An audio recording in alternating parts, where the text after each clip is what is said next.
Hello, church. Happy Friday. This is a clergy collar, or what we sometimes informally refer to as a dog collar. Now, these were originally made of cotton or linen, but these days you often see them made out of plastic. It's just much more functional, much easier to keep straight and clean. They're almost always white. Now, the clergy collar originated in the 1800s. It was originally just an adaptation of standard fashion of the day, but it became a way to sort of set clergy apart so that they would be easily recognized. This kind that I use is called the clerical, obviously. It has vents in it that are supposedly there to help keep us cool.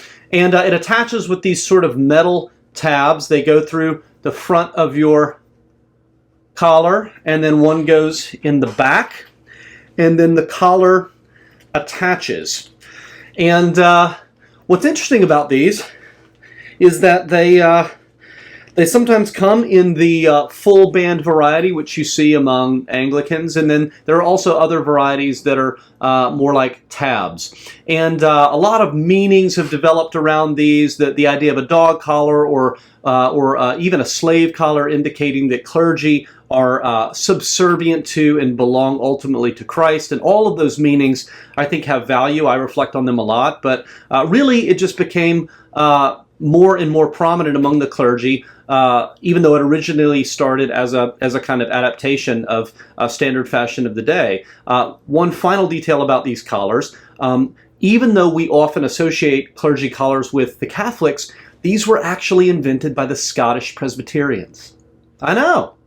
So if you want to learn more about things like this and understand more of why we do what we do in our Anglican worship, understand the reasoning behind the liturgy and the meaning behind it all, this would be a good Sunday for you to come, because we're having a teaching Eucharist. So as we go through our service, we're going to take the time to explain why we do what we do. And we're excited to do this, and probably we'll see ourselves doing this once or twice a year, every year, because so many of you are new, and you're not only new to Advent, you're new to the Anglican tradition.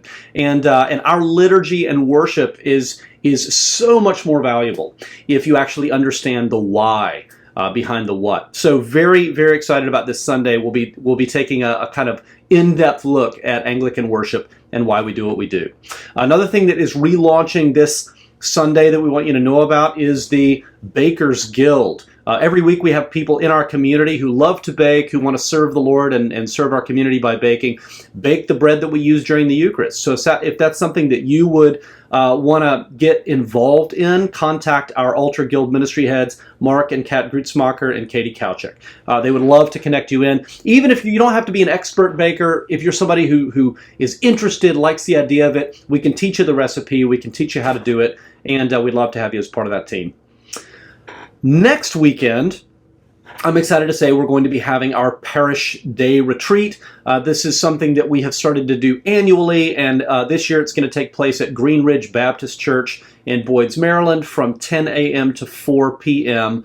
On Saturday, October 8th. This is just an awesome opportunity for us to all gather together as a church family. It's a great opportunity for newer people to get to know other people in the church. I've heard rumors that we're going to have some Christian chicken there, Chick-fil-A, because it's on a Saturday.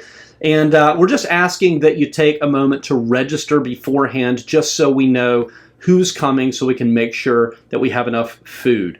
Registration closes this Sunday, so be sure if you want to come, you sign up and let us know you're going to be there.